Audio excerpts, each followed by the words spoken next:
Boa noite, companheirada. Vamos começar mais uma entrevista aqui no nosso Instagram.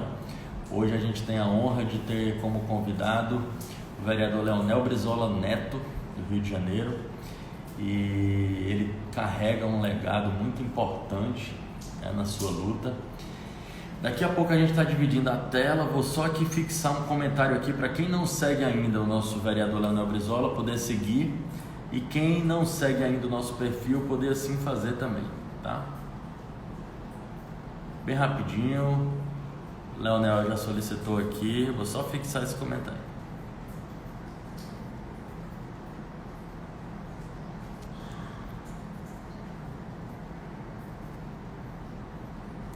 Rapidinho, opa! Rapidinho. Pronto, fixou. Conectando aqui. Entrando as primeiras pessoas.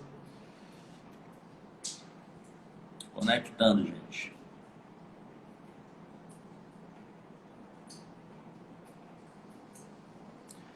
Boa noite, meu camarada Leonel Brizola Neto. Boa noite, Jairo. Como é que tá? Tudo bem? Tudo em paz, satisfação falar contigo. Eu estou aqui no maciço de Baturité, aqui no Ceará. Não sei se você já conhece. Não, conheço só Fortaleza. Pois quando tiver a oportunidade, é uma região de serra, aqui no Ceará. Imagina. Estou numa cidade chamada Guaramiranga, uma princesa para todos nós, que tem 6 mil habitantes. Você está numa cidade maravilhosa? Eu estou na cidade, estou no Rio de Janeiro, quer dizer, Rio da Milícia. Ela é maravilhosa nas suas belezas, mas quantas contradições, né, Leonel? Depois do Brizola, ficou difícil a vida aqui, Jairo. Essa aqui é a verdade. Voltou a ser a cidade do Carlos Lacerda e do Guedes. Eita! Deixa eu fazer um registro que para mim é uma obrigação. Eu estou falando aqui por delegação do coletivo Ocupe, que é um coletivo que trabalha com cultura popular e que começou nas periferias de Fortaleza, mas que hoje atua em todo o estado do Ceará. Então, o coletivo vem fazendo uma avaliação desde a farsa togada do julgamento do Mensalão, passando pelas manifestações de 2013, o lavajatismo, a tentativa de golpe eleitoral ainda em 2014 e tudo isso que a gente está vivendo hoje.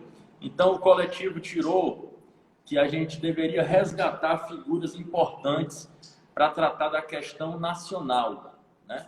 E aí a gente teve a oportunidade de conversar aqui com o ministro Aldo Rebelo, com o Christopher Goulart, né, o neto do Jango, e hoje a gente tem essa alegria de poder falar contigo. Eu vou ler um pequeno resumo aqui sobre você, aí você diz, faltar, eu sei que vai faltar muita coisa, mas você disse eu errei alguma coisa.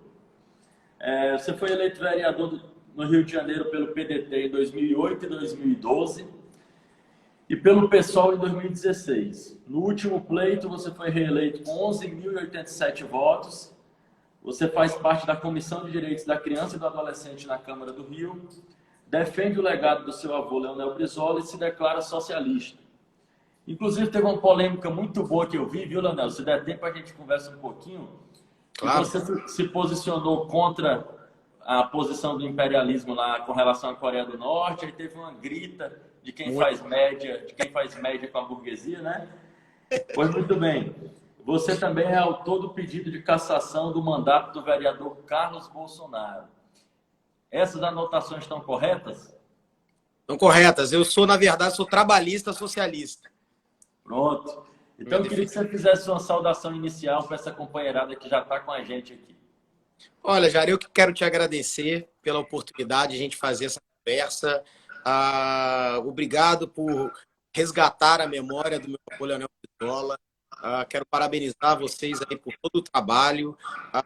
Assim que acabar, com certeza, primeiro uma oportunidade que eu for ao Ceará, quero aí conhecê-lo pessoalmente. Você é verdadeiro Ceará. E ao passo que estamos vivendo um momento muito sombrio do país, né? Onde estão promovendo o desmonte do Estado brasileiro. Como você fez o fio da história aí, desde o golpe, do Lava Jato, e culminou nessa tristeza desse governo, desse dragão da maldade, o Bolsonaro. Então, quero dizer a oportunidade, obrigado por a gente ter essa oportunidade de a gente falar, de fazer esse recordo, tanto esse recorte, como recordar a história, que é o único meio de a gente combatê-los, né? Queria já deixar claro para ti que esse pequeno espaço de alcance que a gente tem aqui está à disposição do teu mandato. Obrigado. A gente quer compartilhar essas ideias e compartilhar a tua atuação. Leonel, a gente sempre começa a conversa aqui fazendo um balanço sobre a Covid-19. Então, eu queria apresentar alguns dados atualizados para que tu pudesse fazer colocar uma posição sobre isso. Pode ser? Claro. Nós temos, nesse momento, 9.343.448 infectados no mundo. Já são mais de 479 mil mortos. Os Estados Unidos lideram esse ranking com 2.417.072 infectados. São 123.590 mortos nos Estados Unidos. A gente não sabia no que ia dar essa parceria estratégica, mas está aí, já estão juntinhos. O Brasil é o segundo. 1.188.631 infectados e 53.830 mortos no Brasil. Rio de Janeiro, onde você se encontra, 100.869 infectados, 9.153 mortos. Aqui no Ceará, nós temos 97.528 infectados e já são 5.717 irmãos cearenses que chegaram a óbito por conta do coronavírus. Companheiro, eu queria que você fizesse uma avaliação desse quadro de pandemia e comentasse sobre a atuação do governo federal nessa situação. Será que está faltando um comando estratégico para o devido enfrentamento à Covid-19? Obrigado, Jairo. Claro, é evidente quando nós não temos ministro da saúde. Um general que, inclusive, confunde a geografia e a linha do Equador, que deve estar nevando no norte e no nordeste, os generais que acreditam em terra plana, terraplanismo. Então, fica muito difícil. Já vai mais de 30 vezes que nós não temos um ministro da saúde e o governo trocou 2 vezes o ministro da saúde por confrontação do campo de ideias, da divulgação de números. Você vê, houve um aumento no Rio de Janeiro agora. 103.5 mil casos e 9.295 mortos agora no último boletim das 7 horas pela Secretaria Estadual do Estado do Rio de Janeiro. Ou seja, se não fossem as secretarias estaduais, esse coletivo de imprensa que faz essa compilação de dados, sequer nós teríamos, né, os dados para que a gente pudesse, de fato, estabelecer políticas públicas de combate ao Covid. Ou seja, o governo errou gravemente, ou seja, não criou recursos para que a gente pudesse fazer insumos para testar a população, poder identificar as pessoas, os locais que estavam infectados, fazer o rastreamento, né, que é uma coisa básica, buscar aonde está para que a gente possa tomar medidas efetivas, fazer o auxílio, de fato, aos estados, aos municípios, em recursos de saúde, abrindo os leitos federais, enviando médicos intensivistas, que é a parte mais difícil de você ter dentro do hospital. É difícil você formar médico de CTI, né, que são os intensivistas. Então, houve uma anulação completa, né? Primeiro é a gripezinha. Eu sou atleta, não pega, né? Aquele curso horrível em cadeia nacional. Depois, o e daí? Eu não sou coveiro, sou Messias, mas não faço milagre. Ou seja, o presidente vai no... Leonel, do e daí para cá já multiplicou por 10 o número de mortos. Olha o absurdo aí. Sabe? Os números falam por si. Essa é a realidade. E, além do mais, o Brasil já vinha economicamente descendo ladeira.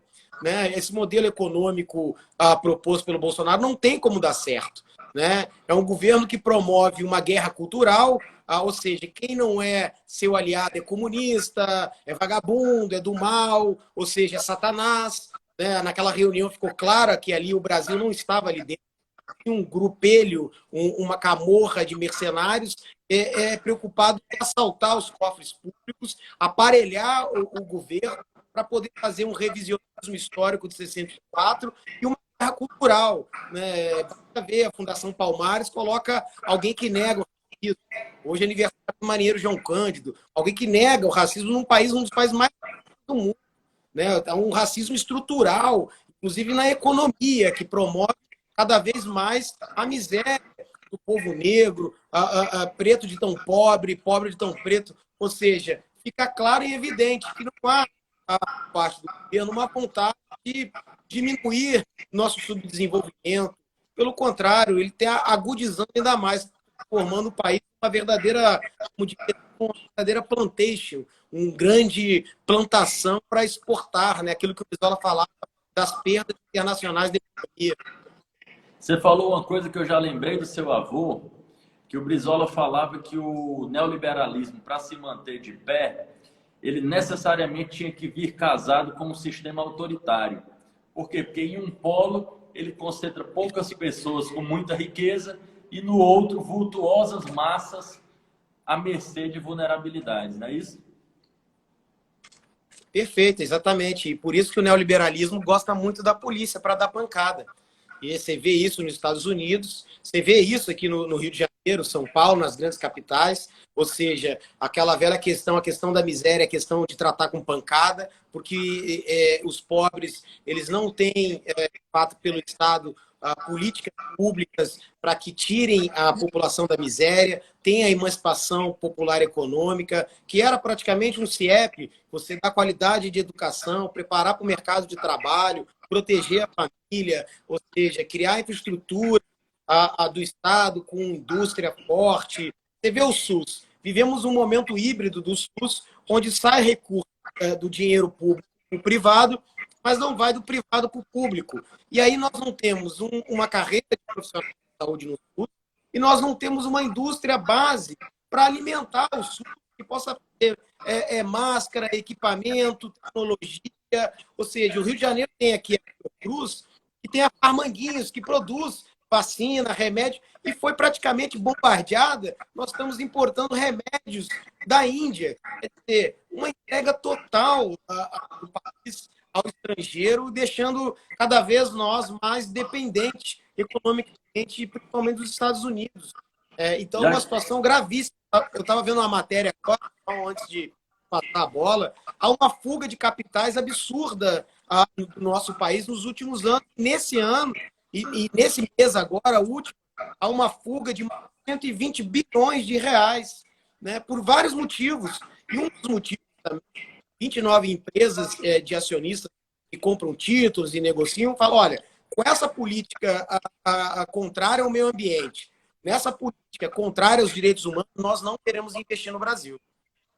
E é importante pontuar, como você já colocou, que a nossa situação econômica, já antes da pandemia, ela já era grave. Né? Então, por mais que ao final disso tudo se coloque a culpa toda no processo da pandemia, mas antes disso ela já era grave. Agora, já que você trouxe para o Rio de Janeiro, deixa eu te fazer uma pergunta sobre essa situação específica. E no Rio de Janeiro, o governo do estado, o governador Witzel e o prefeito Marcelo Crivella, eles têm tido consonância de ações no enfrentamento à Covid-19. Como é que você avalia? Você pode avaliar logo, no todo, essas duas figuras e especificamente na questão do enfrentamento à Covid-19. Bom, duas porcarias, né? Vamos dizer assim, sendo bem claro contigo, né?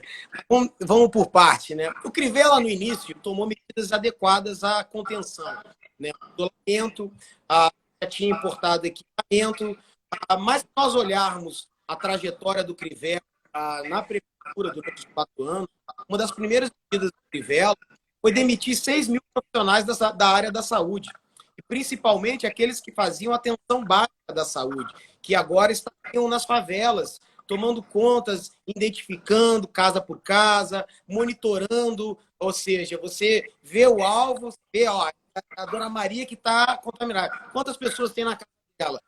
Vamos fazer ali a medição, vamos tratar, vamos rastrear onde ele andou, qual o local que ele andou. E aí nós teríamos um plano de voo para poder aplicar políticas públicas de fato. Mas ele desmantelou a saúde básica, de atenção básica, e aí ficou muito deficiente de recursos humanos, né? E, claro, de materiais também, que demorou a chegar, com problemas agora também.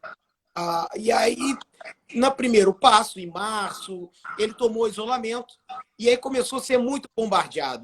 E após aquela reunião do Bolsonaro, que ficou pública e que deveria sempre ser pública, essas reuniões, porque somos homens públicos e nós não devemos esconder o que falamos ou o que pensamos. Pelo contrário, nós estamos aqui para colocar as nossas ideias e não ocultar nossas ideias e o que dialogamos entre nossos pares. É um absurdo ter reunião secreta, né, numa democracia, vamos dizer assim. E aí, após essa reunião, o Crivella vai ao Bolsonaro, né? Os filhos do Bolsonaro todos se filiam ao partido do Crivella, do Bispo Macedo, e aí o Crivella começa a fazer o relaxamento do isolamento, começa a fazer abertura de cultos das igrejas, salão de beleza, shopping center. Ou seja, não tem ciência, politicagem mesmo, né? Não, e ele inventa um conselho científico que ele gosta de utilizar, Jairo, e que, na verdade, a gente vai descobrir, o conselho científico são de funcionários da prefeitura, pago com encargos do Crivella. Ou seja, ao invés, porque todo conselho, ou ele é consultivo, ou ele é deliberativo, né? E ele tem que ser público, suas ações têm que ser tornadas públicas, porque se diz respeito sobre as pessoas, sobre a cidade, que política pública nós vamos ter. Então, ele ocultou os membros, ocultou o salário dos membros. Na verdade, a gente descobre, além de ser salários aviltantes, absurdos, na casa de 50 mil reais, são funcionários pagos com encargos pelo Crivella. Na verdade, funciona como um conselho que promove aquilo que o Crivella quer. E, né? Ele ainda tem base na Câmara Municipal, o Crivella?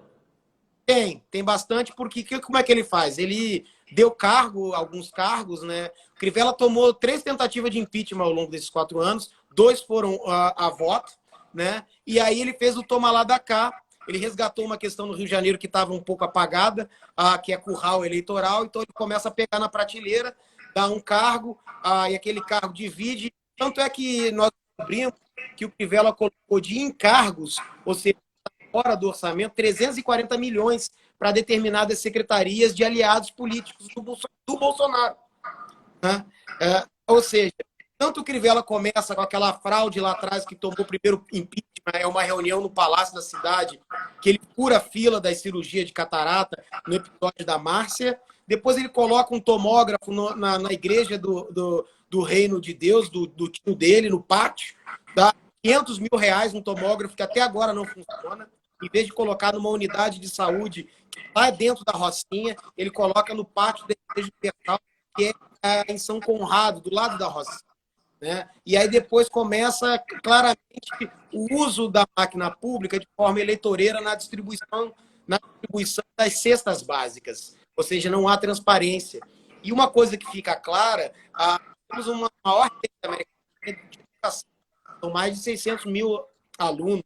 Eles não conseguiam nem dar o alimento para metade desses alunos. Isso que a justiça obrigou ele a dar. Quer dizer, nós aprovamos na Câmara de Vereadores a renda básica mínima, que no Rio de Janeiro nós temos o cartão Família Carioca, que foi até a Câmara de Vereadores, que instituiu em 2009, que é um complemento da Bolsa Família para aquelas famílias mais vulneráveis.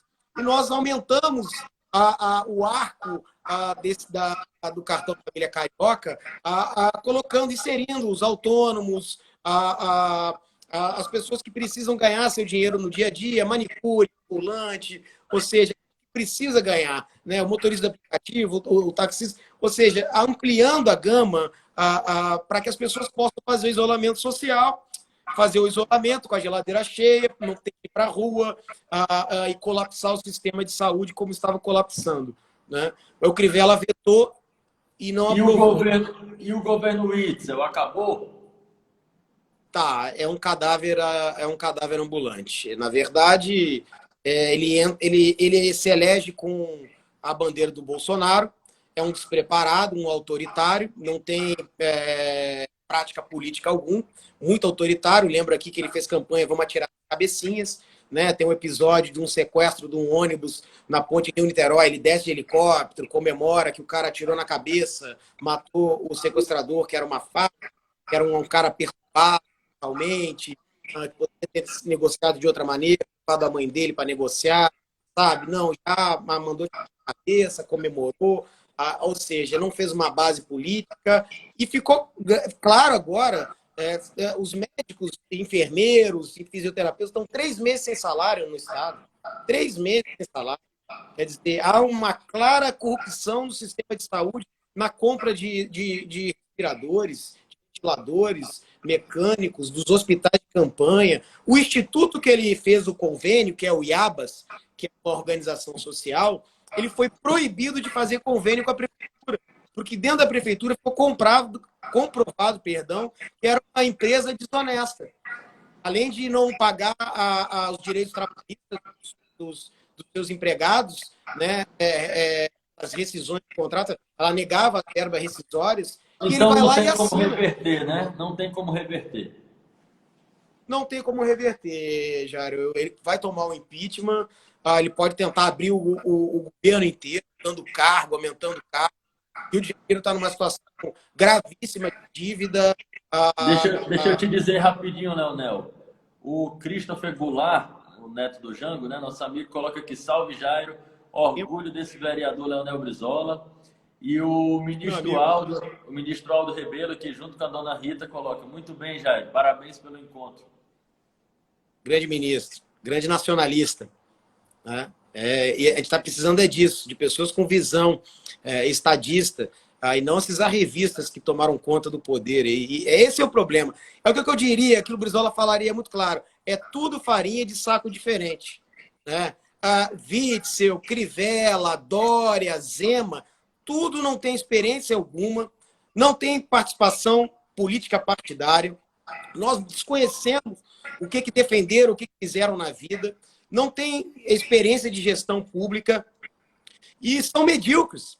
Essa que é a verdade, né? E principalmente são antipovo, né?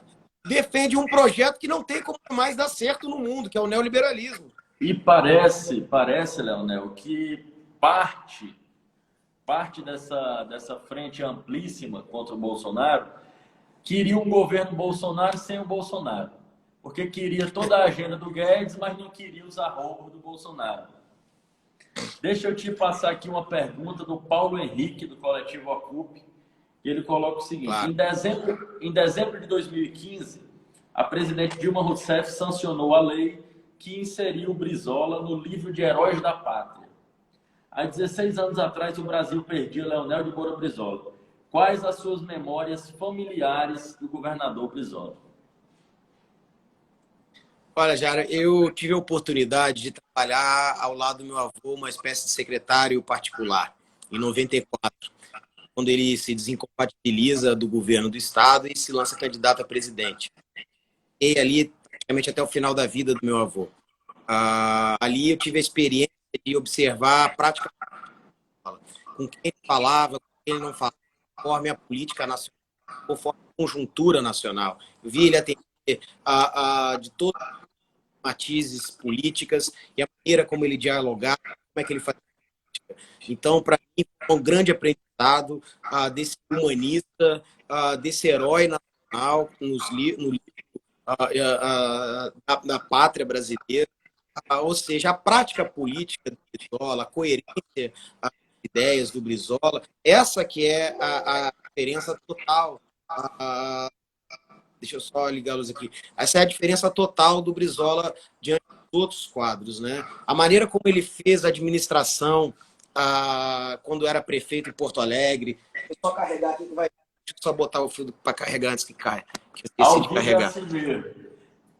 Deixa eu te falar, hein? Entrou aqui o vereador de Fortaleza, Iraguaçu, Filho, e o ministro Aldo coloca aqui, junto com a dona Rita: nova geração, grande Leonel Brizola, nota 100. Bacana, Aldo. Você é um grande ministro, nacionalista mesmo. Tem uma visão bacana do país e tem um legado muito bonito.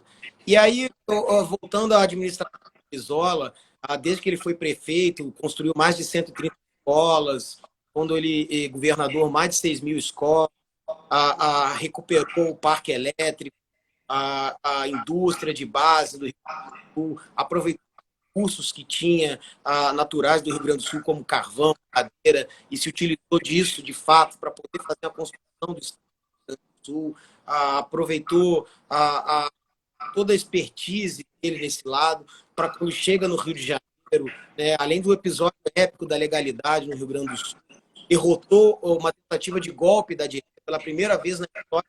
Nós derrotamos essa tentativa de golpe da direita, ou seja, ele uniu o povo, as Forças Armadas, através de uma campanha da legalidade pelo rádio, ou seja, ele venceu a batalha das comunicações na época, conscientizou o Exército para ficar com a Constituição.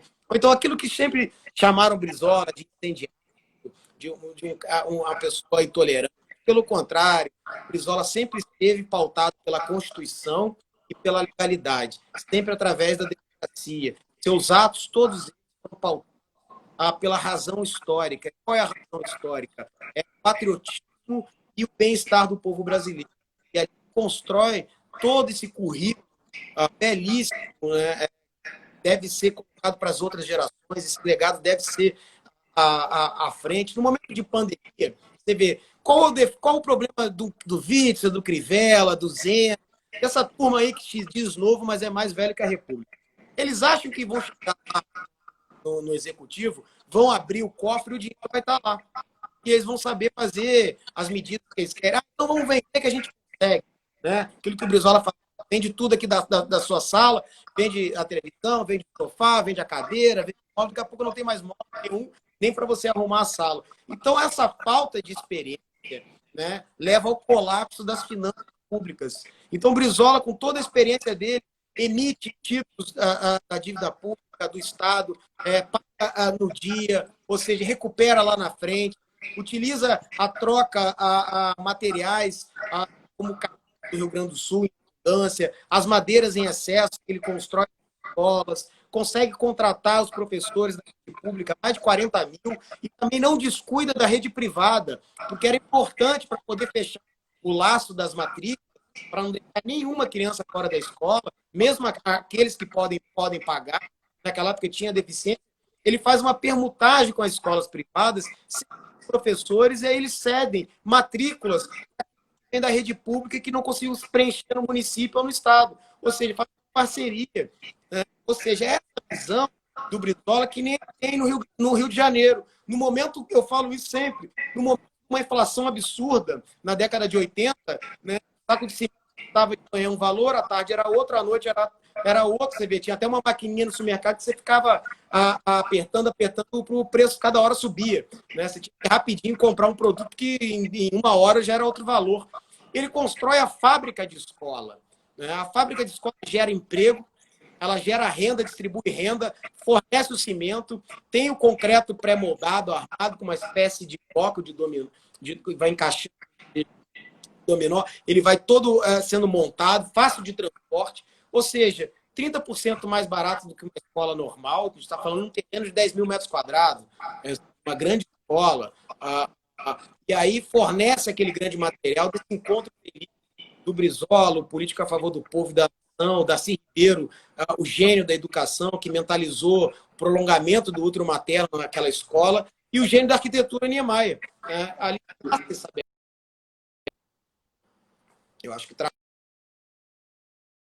Opa, voltou. Uma falhinha aqui, mas voltou. Leonel, eu pessoalmente achava emocionante, muito bonito, os registros que o Brizola fazia das crianças, né? A importância das crianças. Porque é normal os políticos falarem para aqueles que podem depositar o voto na urna.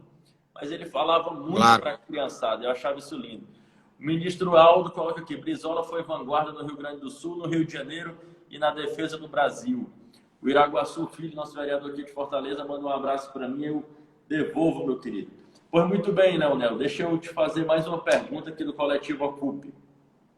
Dessa vez foi o Jardel Saldanha. Um dos importantes, já pegando um pouquinho dessa tua deixa, um dos importantes legados do governador Leonel Brizola foram os CIEPs.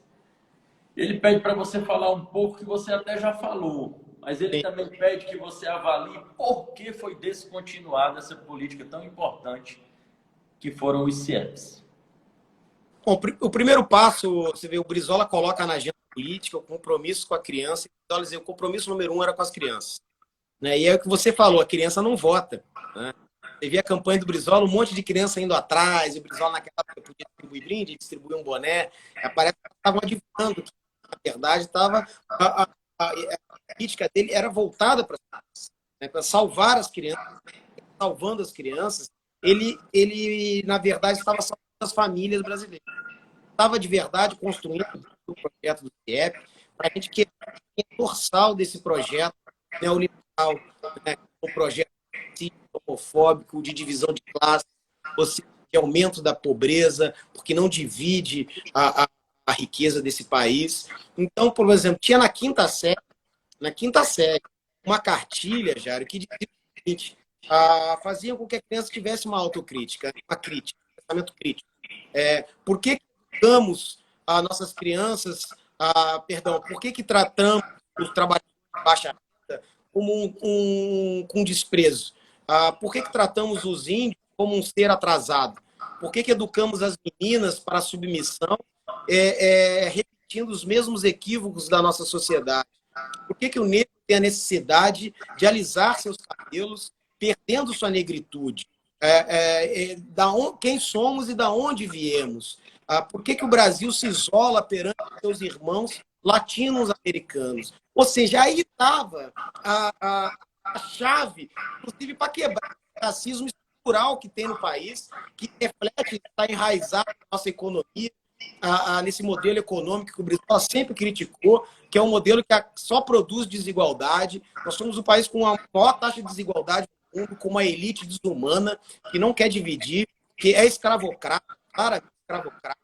Basta ver a primeira morte no Rio de Janeiro, uma empregada doméstica, patrões da Europa, sabiam que estava doente, ela piora a patroa, ela vai para um hospital de ponta e manda a doméstica. Só que ela não avisa a família da doméstica que ela estava com a Covid-19 para ela ser tratada. E ela morre lá no interior da sua casa. Ou seja, essa é a mentalidade escravocrata enraizada no racismo estrutural.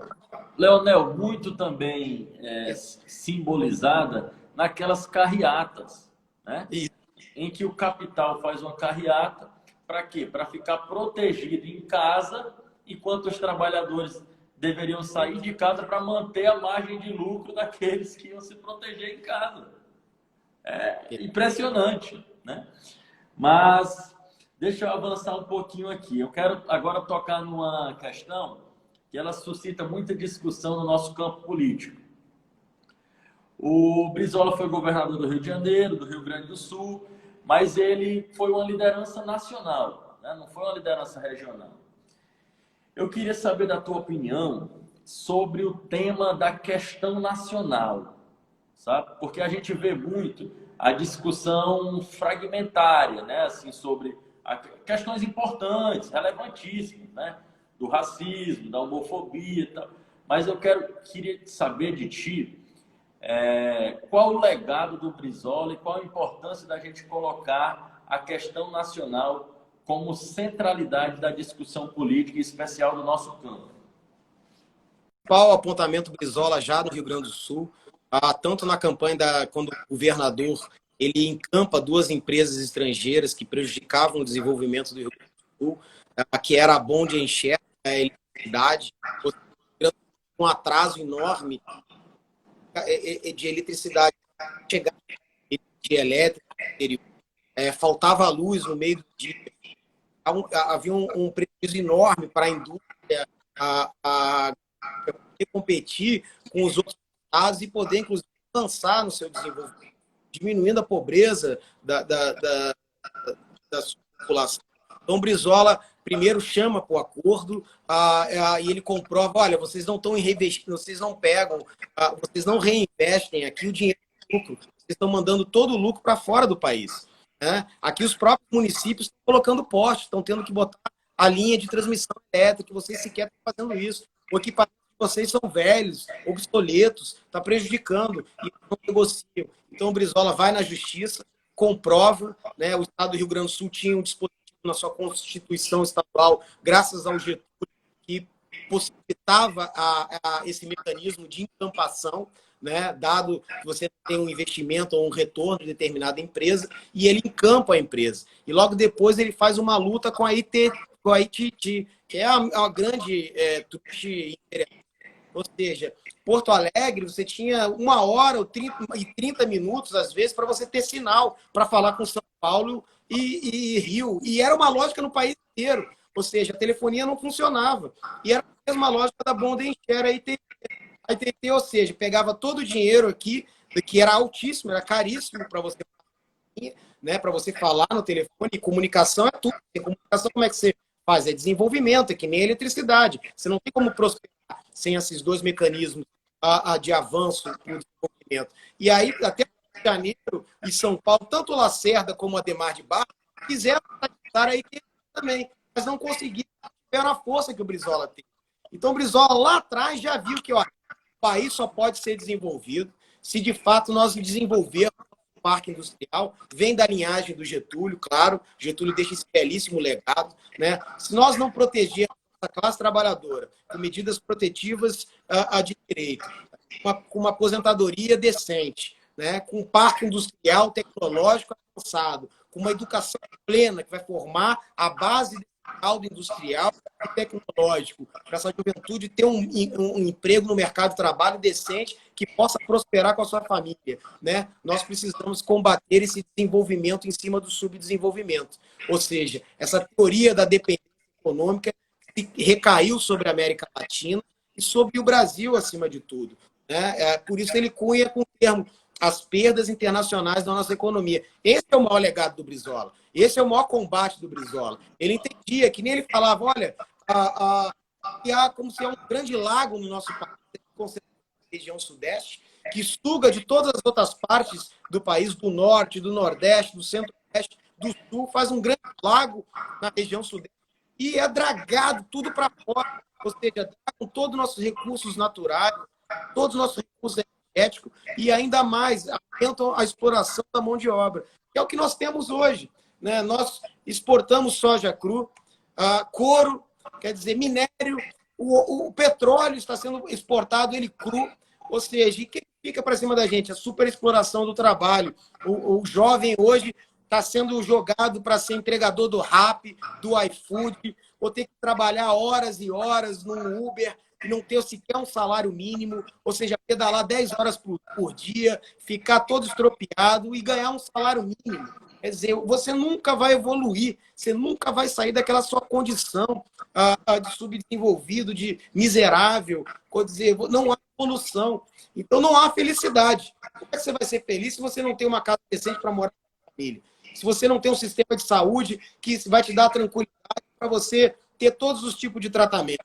E você vai ter o pleno emprego, que você possa planejar a sua vida, ter o direito ao lazer com a sua família, que você passear aos domingos, sabe? Aquilo que o CLT deu, a garantia do trabalho. Que você possa ter uma aposentadoria decente, depois você botar a sua chuteirinha, pendurar ali, agora eu vou cuidar dos meus netos, dos meus bisnetos, vou passar um ensinamento para eles. É a parte do ser humano, vem no mundo, é isso. É repassar esse ensinamento às próximas gerações. Ou seja, não há como evoluir se tem miséria. Então, acho que o grande legado do Brizola, além da educação, porque é o alicerce disso tudo, né, de fato, é porque distribui forma de renda, é a questão econômica nacional. Se nós não tivermos um combate ao modelo desumano que está de lesa pátria, inclusive, porque não distribui renda, olha, nós vamos demorar gerações e gerações de fato para que a gente... Tem até aquela entrevista dele, muito conhecida também, que ele fala: a economia brasileira é a economia pública. Não existe economia sem o povo brasileiro, né? É tudo muito chocante. Agora, eu falei uma coisa para o Christopher Goulart e eu vou repetir para ti. Cara, vocês carregam uma parte da história brasileira que é muito nobre, sabe? Muito nobre, especialmente para vultuosas massas que não participam da discussão política, sabe? O povo trabalhador que é alijado do processo político. Então, conte conosco aqui como essa ferramenta de compartilhamento, porque eu acho que vocês têm que ter um protagonismo ainda maior, entendeu? E agora, falando nisso, eu quero entrar um pouquinho para falar do Leonel Brizola Neto, né? A gente tinha que falar do comandante, mas vamos falar do Leonel Brizola Neto. No teu terceiro mandato agora na Câmara do Rio de Janeiro, quais são as principais bandeiras que tu encampa nessa caminhada, companheiro? Olha, Jair, obrigado pela pergunta. Eu acho que esse é um legado, esse legado trabalhista, essa corrente política, que é essa tradição política, vamos dizer assim, que vem desde Júlio de Castilhos, de Borges Medeiros, Getúlio Vargas, grande presidente Bar e Leonel Brizola. É uma tradição política nacional, nossa, 100 anos. É ela que levou, de fato, melhoria ao povo. Então, eu pauto meu mandato justamente nessa, né, de melhorias à população, através da educação pública de qualidade, uma escola laica, prática. Nós aprovamos, vereadores, por exemplo, par de sapato, que a prefeitura tem a obrigatoriedade de dar um par de sapato para todo aluno. Às vezes parece uma coisa que, mas isso é uma besteira, é populismo, Brizola. Não, dignidade, né? É isso, é dignidade. Sabia que é uma evasão. A criança pequena, que ali, 5, 6, 8 anos, 7, ela até compartilha um sapato doado. Agora, o 14, 15 anos, ele não aceita, ele se sente humilhado. E ele para de ir para a escola quando está com o sapato furado, um chinelo rasgado. Ou seja, aquilo que o Brizola falava, eu não conheço um animal abandonado, não conheço um cavalo sem ferradura no seu braço, mas no Brasil tem criança abandonada e sem sapato. Quer dizer, como é que pode isso? Então, trabalhamos também uma questão muito bacana, que é a da agricultura familiar. A obrigação de 30% da merenda ser comprada de produtores da família agrícola, da agricultura familiar local. E você fomenta a economia e, melhor, você coloca comida de qualidade para a criança. Raciocínio é reação química. Reação química é nutriente. Nutriente é comida de qualidade. E, além de fomentar uma agricultura sem agrotóxico, sem veneno, essa é uma medida que conseguimos efetivar, é lei.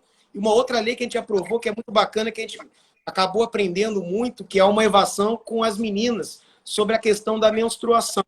Ou seja, chegam a faltar 50 dias, porque não tem sorvete para ser utilizado. E acaba penalizando o orçamento de casa. E, além de ser uma questão que acaba com um tabu, que é um constrangimento pela própria sociedade patriarcal, ou seja, as menos favorecidas, ou seja, que estão em risco, a miséria, utilizam pão, folha de jornal, ou seja, é uma questão de medida de saúde. Né? É como se todo banheiro tenha um papel higiênico. Então, a gente obrigou que a prefeitura colocasse em todo banheiro das escolas públicas ali absorvente para as meninas poderem utilizar, levar para casa, sabe, dar para a irmã, para a mãe, tiver ali na hora, para que não seja um tabu e nem elas se ausente da escola, porque se ausentava 2, 3 meses, às vezes algumas não retornavam por vergonha.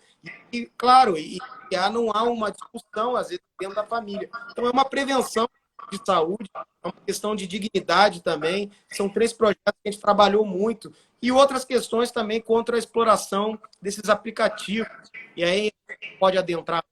Mas a gente cobra, por exemplo, que eles deem uma contrapartida para a cidade, de ISS, porque sequer pagam impostos. E a gente tenta, a todos os jeitos, criar o vínculo trabalhista, né, para que seja essa exploração aos trabalhadores.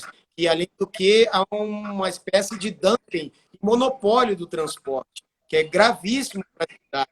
Né? Ela está divorciada da mobilidade urbana, da lei da mobilidade urbana, né? E prega que o pedestre vem em primeiro lugar, a bicicleta, o transporte de massa, e o carro está em último da pirâmide da lei da mobilidade urbana. Né? Quem regulamenta é a prefeitura. Então, a gente fez uma grande luta no município para tentar regulamentar, mas não conseguimos, de fato. A gente abriu até uma CPI da uberização do trabalho. Agora pandemia encerrou. Quando voltar, a gente volta com cargas nesse sentido. Eu te peço até desculpa um pouquinho aí pela oscilação da internet, mas foge ao nosso controle, né? Ah, Agora, meu camarada, me diga uma coisa. O povo carioca vai ver o seu nome na urna mais uma vez para vereador ou para prefeito do Rio de Janeiro já dessa vez? não, ainda prefeito ainda vai demorar. Vai ser mais um para vereador. Se o povo assim considerar que a gente tem feito um bom trabalho. Comecei ali 2 mandatos no PDT, agora eu estou no PSOL. Na verdade, vai fazer mais um mandato. E aí lá na frente pensar num passo maior. Né? Mas a estratégia é essa. Mas tente mesmo. Vamos continuar aqui. Tu acredita, camarada, que o campo progressista do Rio de Janeiro, nessas eleições, vai fazer frente ao bolsonarismo? A gente tem condição de colocar uma candidatura no segundo turno, né? E especificamente sobre a situação do bolsonarismo. Porque há um núcleo duro que não abre mão do governo, né? Mas houve o avanço assim, da rejeição latente no país todo. Eu quero saber, no Rio de Janeiro, esse processo também acontece? Ou o bolsonarismo continua muito forte aí na capital? Não, você tem razão, cara. Há um desgaste porque as pessoas estão sentindo na pele o aumento da miséria, né? Tanto no comércio, na classe média, na classe baixa. Talvez a grande burguesia que não mora no Brasil ainda possa ser que apoie, porque uns tipo de lucro nesse sentido, né? É uma verdade. Mas aqui está o ovo da serpente, né? Então, eu acho que nesse momento temos uma dificuldade de aliar, claro, dos partidos, né? Só aqui o Freixo desistiu da candidatura. Eu achei um grande equívoco por parte dele, um erro político. Parece que o PSOL vai lançar a Renata Souza, mas vai ter uma disputa ainda partidária. O PT está lançando a Benedita. O PDT vai lançar a delegada Marta Rocha. Parece que já está alinhado nesse sentido.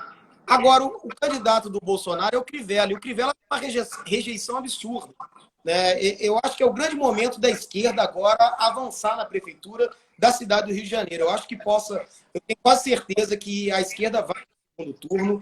Aqui a direita está dividida. O Witzel, ou seja, mesmo que ele tente lançar o candidato dele, ele perdeu o voto da direita bolsonarista, a esquerda nunca votou nele, né? E o centro também tem acordo com ele. Então, a direita está toda separada, não há uma unidade. Tem a candidatura do Eduardo Paes, que nas últimas pesquisas apontava como estava na frente depois da desistência do Freixo, mas como eu poderia dizer, tem muito esqueleto dentro do armário, né? Então, é uma forma que quando ele botar...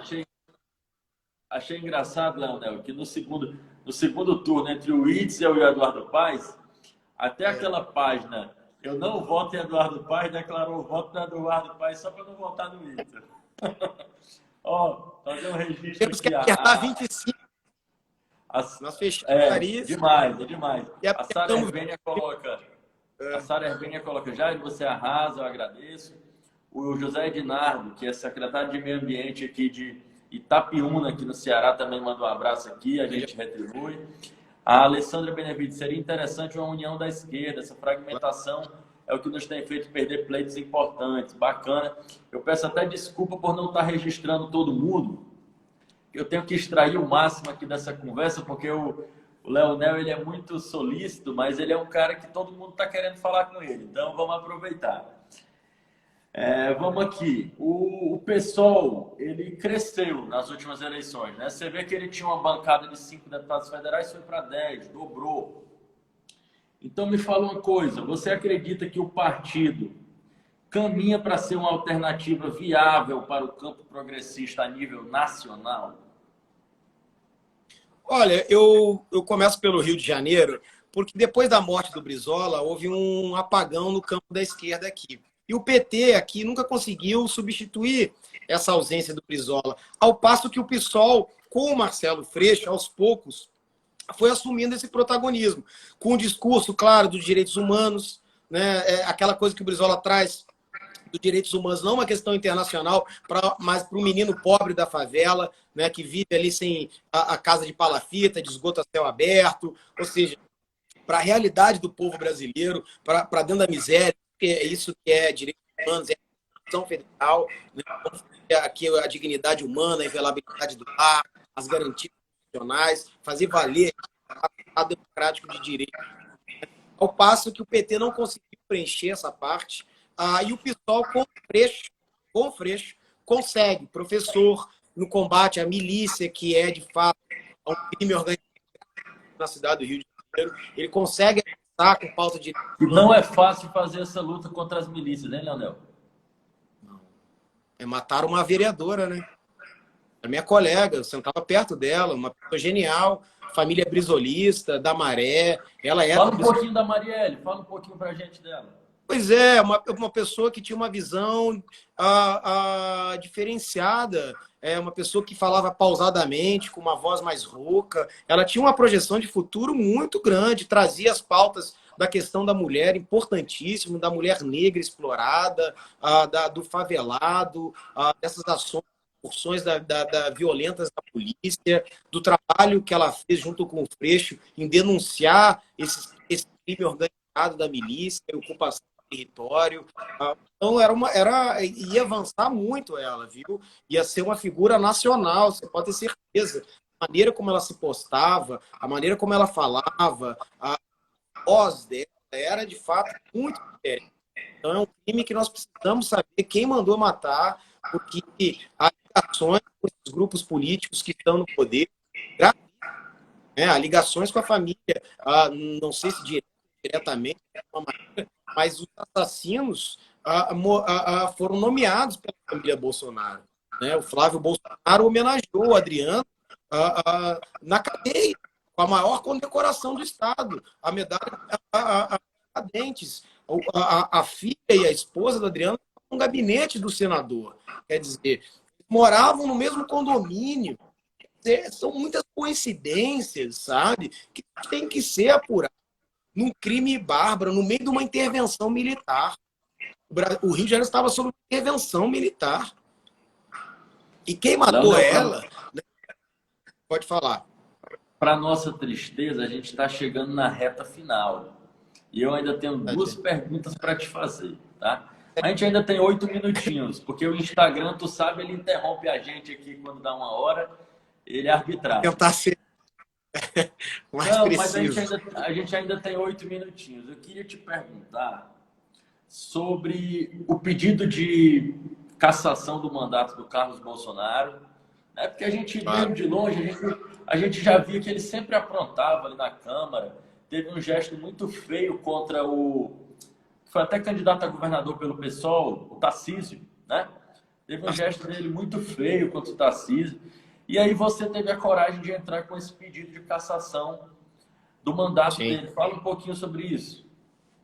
Olha, como a gente está trabalhando em ambiente virtual, ou seja, de videoconferência, e nós usamos o WhatsApp para encaminhamento de ofícios, convocação de reuniões, de audiências públicas, para que a gente possa encaminhar projeto de lei, que só agora no momento sobre a Covid, o requerimento de informação, ou seja, é uma extensão do plenário, o WhatsApp, o grupo de vereadores do WhatsApp. E quando nós temos votações pelo videoconferência, no WhatsApp pode ter manifestações também. Ou seja, toda vez que a gente ia para usar o tempo de fala, criticar o governo federal, dizer que só o isolamento poderia combater, de fato, a Covid. Ele xingava no grupo de WhatsApp. Vai tomar lugar. Ou seja, ele reduziu o português a 2 verbos. Tomar naquele lugar, que a gente sabe onde, e ir para aquele lugar, que a gente sabe muito bem aonde. Mas qual é a finalidade disso, né? Na verdade, é não ter diálogo e desconstruir o adversário. E aí você espera, né, Leonel? Você espera da representação política o mínimo de cordialidade, né? Independente da orientação política, que cada um e houve uma expressar. E houve uma ameaça, né, Jair? Houve uma ameaça. Ele de fato me ameaçou. Né? Eu pedi no grupo WhatsApp, ô, vereador, por que você não vem debater no microfone, defenda o seu governo, vamos tratar de propostas, você fala o que o governo está fazendo, né? Porque tem ações também, embora medíocres, mas tem ações, venha defender. E aí ele falou, Brizola, eu debato com você na Câmara de Vereadores, me encontre lá, né? Te espero. Ou seja, a Câmara de Vereadores está fechada. De noite mandou me encontrar. É o que? Para quê? Um cara que anda armado, ou seja, quer dizer, eu me senti de fato ameaçado, mas não é por medo. Mas parece que depois que você entrou com o pedido, ele andou fazendo ali uma média, Ele pediu né? desculpa, ele pediu perdão. Ou seja, qual é a prova disso tudo, o Jário? Que nós não precisamos ter medo dessa turma. Nós estamos com a verdade histórica. Eles são os golpistas. Eles sempre tiveram contra o povo, tirando o direito do povo. Eles estão aliados com uma camorra de mercenários. Ou seja, são agentes externos. Ou seja, nesse momento que eles estão no canto das cordas do ringue, nós temos que avançar e cada vez mais golpear. Né? Golpear sem parar até eles caírem na lona. Porque é isso que eles merecem, tá entendendo? Não Agora, precisa ter medo dessa turma.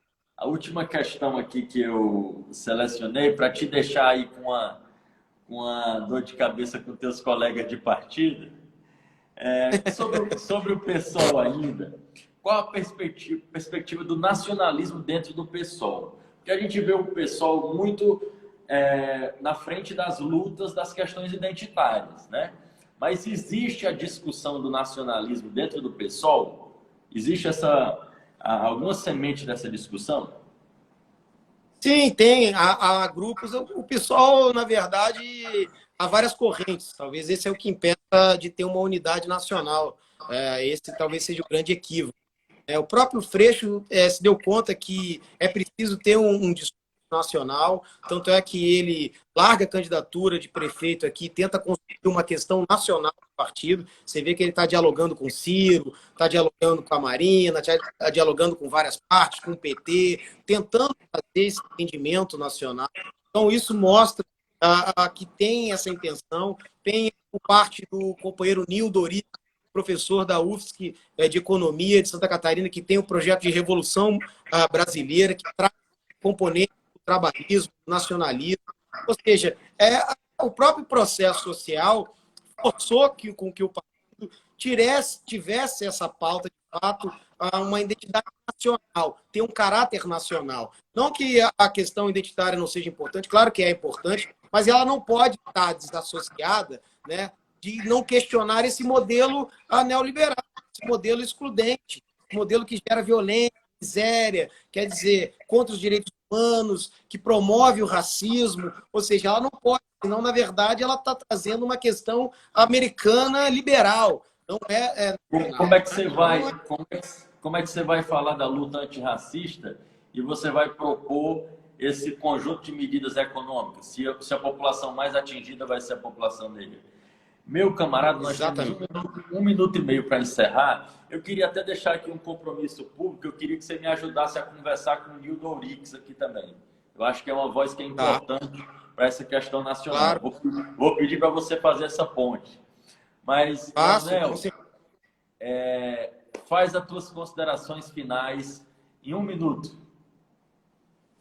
Cara, eu quero te agradecer por essa excelente debate, pelo seu carinho, pela tua atenção, por levar à frente o legado do meu avô, dizer que nós temos esperança, essa turma que está aí não tem como dar certo, Bolsonaro já não governa mais, está sendo tutelado pelos militares, agora nós temos que ter a coragem de buscar essa fio da história que o Brizola gostava de dizer, porque é justamente o povo que não recorda o seu passado está condenado a repetir mesmos erros. Então, nós precisamos justamente buscar a nossa história, buscar esse momento do país para que a gente possa combater esse dragão da maldade fascista que está instalado na República. E não precisamos ter medo. Nós vamos vencer.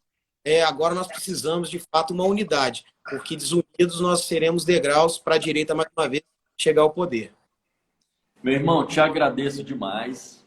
Agradeço a todo mundo Obrigado. que teve com a gente aqui, porque essa live é bacana, porque tem você, porque tem a mim, mas porque tem toda essa turma boa que dá essa atenção para a gente.